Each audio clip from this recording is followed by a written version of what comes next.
Good morning, 4303. Okay, so there's been a lot going on with the social studies reading and leading up to the American Revolution. So I'm going to do the same lesson we did yesterday for reading workshop again. So we're keeping in mind the big picture. Okay, so today's video is a reading workshop video, but it's also chapter 7 from the social studies, which is the Stamp Act crisis. Okay, so today I want to teach you again that once researchers construct a big picture of the topic by synthesizing facts, they also record the drama of history. Often, specific details will dramatize the point of view of real people in history. So again, let's keep in mind the big picture of what's going on. I added a little bit since we read more yesterday. So there's sort of two things going on in the big picture, right? We know that the colonists over here are trying to be controlled by the British or English, and they're not happy with the English controlling what they are telling them to do. Also, on this land, another part of the big picture is that the colonists, some British, some French, are fighting with each other. So the colonies, are having pressure being put on from the King of England, and they're also having problems dealing with the French. So there's kind of two major things going on in our big picture. Across the ocean, they're having conflict, and then just in the colonies within themselves, the French colonists and the British colonists are having tension with each other. Okay, so let's keep those two things in mind as we read Chapter 7, the Stamp Act Crisis. A tax on paper. The British also created new taxes to collect money from the colonists. In 1765, Parliament passed the Stamp Act. Okay, so we're thinking about Parliament, the British Parliament, they passed the Stamp Act. So that's one of those big problems from across the water. I'm guessing the colonists are going to be very angry. This law made the colonists pay a tax on just every kind of printed paper. The tax applied to 50 different items in all. It says people began to protest against the Stamp Act. Under the Stamp Act, colonists had to buy special tax stamps from a tax collector. They would put a stamp on each of the taxed items they used. Every time they bought such things as newspaper, a calendar, a marriage license, or any kind of legal or business paper, they had to pay a tax. They even had to pay a tax on playing cards. Could you imagine? That means every time you play a game of cards, you have to pay. This made the colonists very angry. Do you see why the colonists were so outraged? Had their own colonial assemblies passed this tax law? No, they had not. It was the British Parliament in faraway London, England. So again, they're getting controlled by these people across the water, and it's making them very angry. Especially now that they have to pay taxes on stamps and paper goods. Sure, British subjects living in Great Britain were already paying a stamp tax, but those subjects were represented in Parliament. The colonists were not. They could not elect members of the Parliament. So again, the British colonists here are saying, we can't elect who's in charge of us. So we don't want you to be in charge. We didn't choose you. But if we can't choose who's going to be in charge, we're not going to follow you at all. They had no voice and no representatives in Parliament. Well, no wonder they don't want to listen, right? What right did Parliament have to pass a law about taxing them? None. Absolutely none. So the colonists are saying, you have no right to rule us from across the ocean. The colonists said this was taxation without representation. It was completely unjust, completely unfair. They must be really mad. They keep saying it's unfair, it's unjust. They were so outraged. A leader emerges. One colonist who strongly protested the Stamp Act was a 29-year-old Virginian man named Patrick Henry. Well, they're saying he strongly protested it. So I'm going to guess he probably wasn't just like, let's not pay the taxes on the stamps. That's not fair, right? He probably said, we need to go talk to Parliament and fight this tax because this is really not fair. We shouldn't be paying taxes for marriage licenses. We shouldn't be paying for taxes on stamps. So he probably is pretty serious. Patrick Henry was also a member of the Virginia Assembly, known as the Virginia House of Burgess. He gave a powerful speech against the new tax. Well, if it was powerful, that means a lot of people were probably moved by it. He warned that the Stamp Act would take away the colonists' liberty, their freedoms. Patrick Henry's speech was printed in newspapers throughout the colonies. But wait a minute, what do we know about those newspapers? They're going to read about not being taxed, but they're going to have to pay taxes just to read the newspaper, right?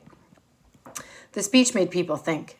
In New York, Boston, Newport, and other places throughout the colonies, people protested, debated, and formed groups called the Sons of Liberty. So hold on, remember, we're trying to record the drama. People are protesting, they're holding up signs saying that's not fair. People are debating, they're arguing with one another.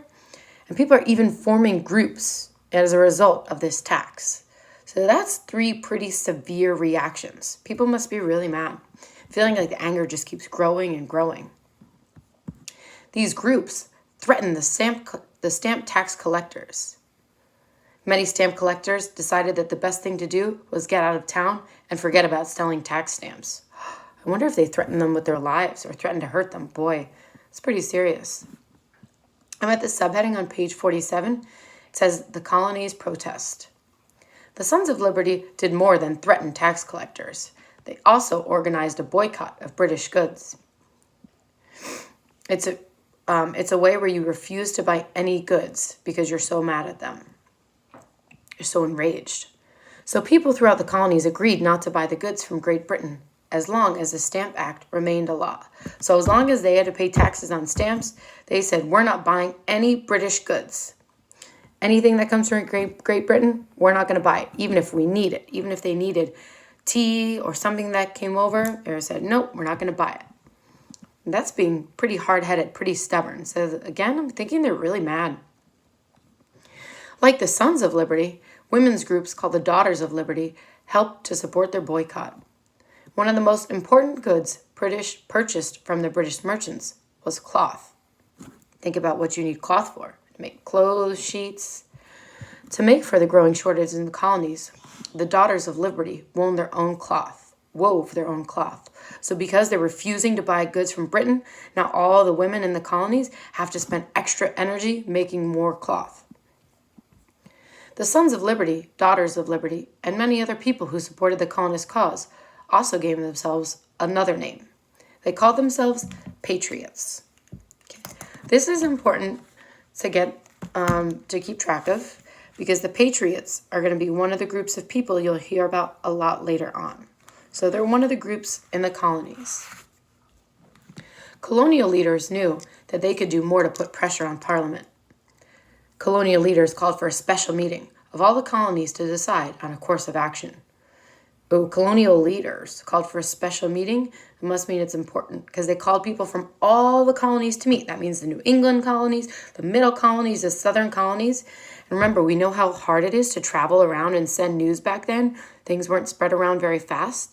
So if they're calling people from all over to meet, this must be a big deal. On October 1765, 9 colonies sent delegates or representatives to the meeting held in New York. Delegates at the Stamp Act Congress acted on a number of statements that confirmed the rights of the colonists as British subjects. They also asked Parliament to repeal or take back the hated law. On the picture on page 48, it said Patrick Henry's newspaper article influenced many people in the colonies. These actions by the colonists shocked the leaders of the British government. So even though they knew they were going to put new rules in for the colonists and the colonists probably weren't going to be happy, they definitely didn't expect this kind of outcome. Never before had the colonies acted together against the British government. British leaders did not want this to become a habit. British merchants weren't happy either. This boycott was causing them to lose a lot of money. So not only are the colonists over here really angry, their actions are causing the people trying to control them to be even more angry. So there's a lot of tension on both sides. In 1766, after 1 year, Parliament repealed the Stamp Act. They took it back. When the news reached America, the colonists celebrated. Through the resistance, they had brought an end to the hated Stamp Act. Of course, they still loved their king. No one was talking about leaving the British Empire. The Stamp Act had been really nothing more than a conflict between members of the same family. Well, that's interesting because they were really mad about the Stamp Act, and it seemed like the king and the Parliament are the government of Great Britain, but they still love the king. even though the king is kind of responsible for enforcing these laws. So while they're mad, they're still being loyal to the king. That's kind of interesting. So the next chapter will be chapter 8. Remember, when you read this history, try to record the drama of what's going on both sides. You notice it when you look for little details in the words, right? The last word I read was the actions by these colonists shocked the leaders, right? That word shocked makes me think, oh, they were so surprised. That's dramatic. When you read, look for those little words, try to picture it in your head and capture the drama of what's going on between not only England and the colonists, but also the British colonists and the French colonists. Keep the big picture in mind as you read the next chapter.